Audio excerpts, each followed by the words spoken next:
I believe the first year they only were open for a handful of races.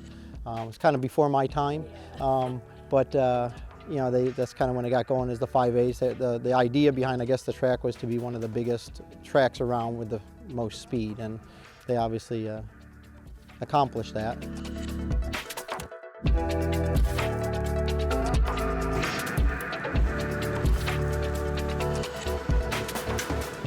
We still stick with the modifieds, that's our primary division, but we've really gotten into the sprint car stuff, both winged and wingless.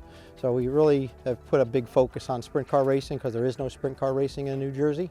So pretty much every race this year will have sprint cars with it, along with the sportsman modifieds and the street stocks.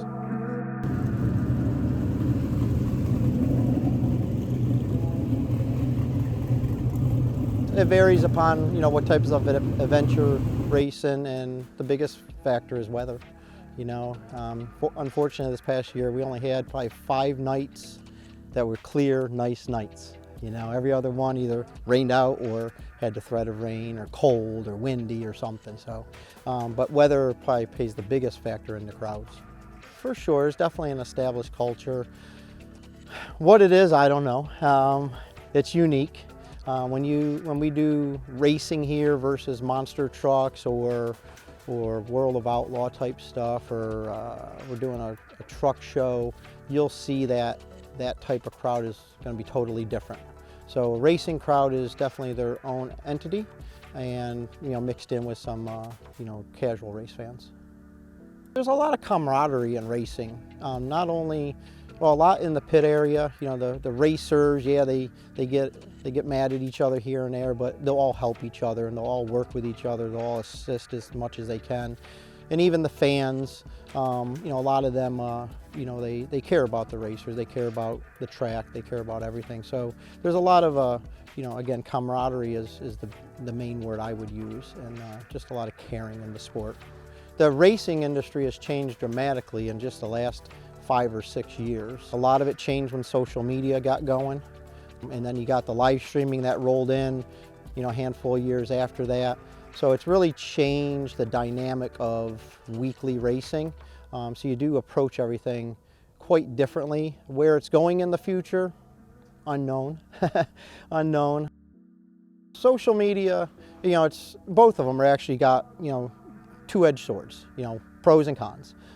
Social media is a great way to get to the fans, the racers, letting them know what we are doing and all our events. It's a great tool, but at the same time, it gives people that don't normally say much of anything a voice, and they want to, you know, it's unfortunate how negative people are, but it is what it is, you know. So, but social media, again, pros, cons, but I tell you, just the negativity that's out there, it eats at you, you know, because you're here, I'm here working now, you know, we're here working, and then one little thing goes wrong and they make it out like that was what we intended for the whole weekend. You know, some tracks are closing down because, one, dealing with the constant drama that social media brings. Crowds have changed and adjusted based on live streaming. You know, it helps on some cases, it hurts on others. But everything's changed a lot, and you know, where it's going is we're still in that evolution, so we're not sure where it's headed. Well, I've always been, you got to stay ahead of the curve. So you got to be looking out as far ahead as you can to try to stay ahead of it. So you're just trying to pay attention to everything that's happening out there. Fortunately for me and the different businesses I've had, we've been fortunate enough to stay ahead of it and do okay. You know, so as things just change, you're just going to have to pay attention, and you got to be open to changing. And you know, some owners and tracks, they're not open to that, and you have to be in this climate right now. You got to be open to change. What Flow did for us is put us on the map. You could go anywhere in the country and they all know what Bridgeport Speedway is. They know how we race here. They know about the slide jobs and the banking and everything that goes on here. And that's what live streaming has really provided for all the racetracks. It's a great tool to market your sponsors. It's a great tool for all that. Has it hurt the crowds? You'll get two sides of that. I feel it has. It's definitely has. You know, on bigger shows, when you still have a full grandstand, it's full, but it could be fuller.